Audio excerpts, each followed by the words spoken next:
Curious about 3D printing but not sure where to start? Whether you want to make cosplay, props, miniatures or other kind of useful tools, in this video I'm going to go through a few basics of 3D printing and you're not going to need any mad tech degree.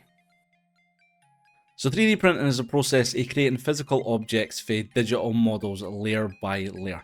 It's kind of like a hot glue gun that draws in 3D. Now the most common type of beginner printer is FDM, which is this layer by layer, and it uses melted plastic filament to build up your design as it goes. There's also resin printing, which I've not had any first-hand experience with, but we'll show some of that later in the video. So there's only going to be a few things you need to begin 3D printing. You're obviously going to need a 3D printer, some filament, a slicing program and a 3D model. But first, let's have a look at this video's sponsor, PCBWay. So whether you're a tinkerer like me or a hobbyist in general or even like a professional engineer and you need something big for your next project, PCBWay is your one-stop shop for high quality, affordable PCBs and a low mer. PCBWay specialises in precision PCB prototyping starting for just $5, but that is not all. They also offer services for small runs or full-scale productions, complete with component sourcing and soldering, so no matter how complex your design is, they've got you covered. PCBWay also offer 3D printing and CNC machining services, which allows you to create such things as like enclosures, mechanical parts, or even custom designs with materials like resin, metal, or plastic.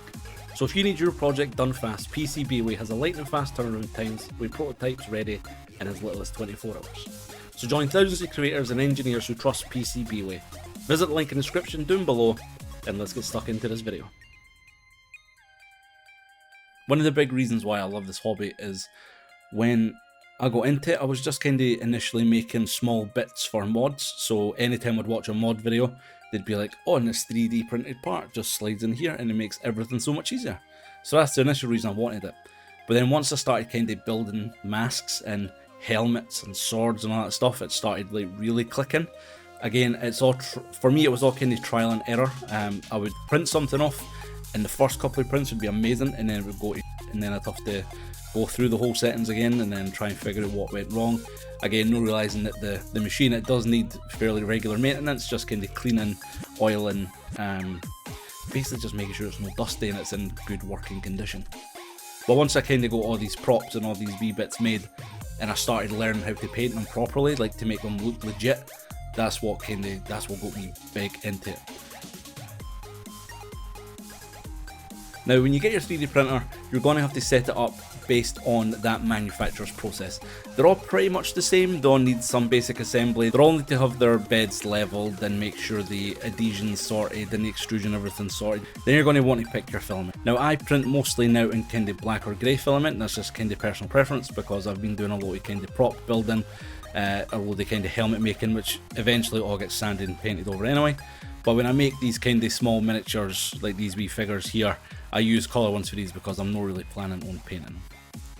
And just so you know, so the way these FDM printers work is they basically melt the filament, they pull it through the hot end, and the wee head moves basically based on where your program slicer tells it to go. Sometimes it can take a bit of time depending on your settings. Now I've been doing this for 2 years, just over 2 years I think, and I am still dialing in settings.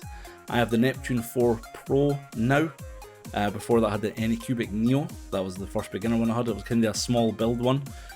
That was a good starting place, but now with this Neptune, man, this is next level, this is big boy stuff, and I'm hoping to get a resin printer at some point later in the year. So for this video, I actually got in touch with PCBWay, sent them a few files, and they sent me over these absolutely amazing 3D prints. So besides having your at-home 3D printer like your FDM or your resin printer, there are services like PCBWay that offer 3D prints for you. Now I got these printed in resin. I think it's like 100% infill because the weight on these things was absolutely insane. And this was my first time actually getting hands-on with a resin print. And my god, the detail and just how kind of sturdy it feels, like it's a proper, like they're proper heavy plastic, which is so cool, but the detail remains even in these kind of smaller parts. Like you'll see here in a second, I'll compare the skull at the end of the staff, which is the normal size, and then I've upscaled it to 200 for the FDM, and you can really see a difference in the detail. But even like with this cape here, this has like the kind of fabric detail inside it, which I'm sure you could get it for an FDM printer if you dialed it in, but I didn't think you would get it 100% like that. But can you see this? This is 100% sold me on getting a resin printer.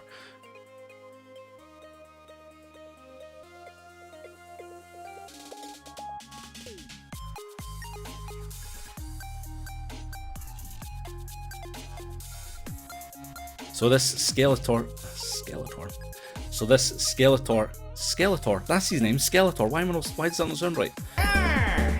So this Skeletor statue was for LA figures. Now I actually got this on Thingiverse. I cannot find the link anymore, but I'll chuck a link to the guy's Patreon down below, because this model is awesome and there's a ton of other awesome models that I think you need to check out.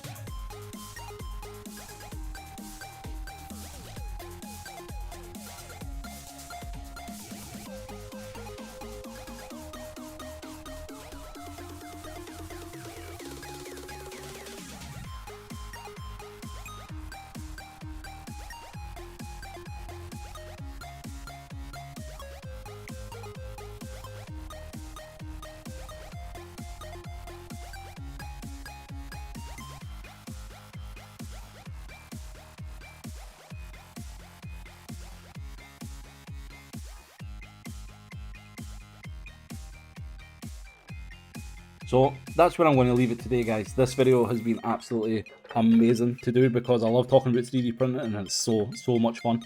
This helmet I got from Galactic Armory, who are over on Patreon as well. Again, I'm not sponsored by any of these people on Patreon, but I just love their stuff. Wherever. So, like I said, if you want to get into 3D printing, I would highly recommend buying an FDM printer first to begin with, just to kind of wet your toes. And then if you like it, later on down the line, I'm going to get a resin printer because there's a few more more detailed things I'd like to get. Again, I've seen loads of people kind of use them in tandem when I'm printing, say, like big props like swords and stuff like that. They'll FDM print them because they're larger, and then they'll use resin print to kind of print like gems or smaller detailed parts and everything like that. So I'm definitely going to get into the debate of them at some point. But I'm going to stop waffling now, guys. Thanks a million for watching. And if you don't want to get a 3D printer straight away, there are services like PCBWay where you can go in, upload your file, they'll kind of go through everything and then give you a price at the end. And I was pleasantly surprised at the cost of the Samus and Skeletor statues at the end of the day, because they were just absolutely fantastic detail, and the weight of them, my god, I know I've said it before, but the weight of them, my god.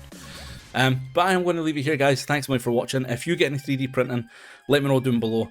If you're already at 3D printing, please join the Discord. Show me some of your awesome 3D prints, because I am about to go ham. I signed up for the Galactic Armory Patreon, and some of their helmets and all that stuff are just so cool.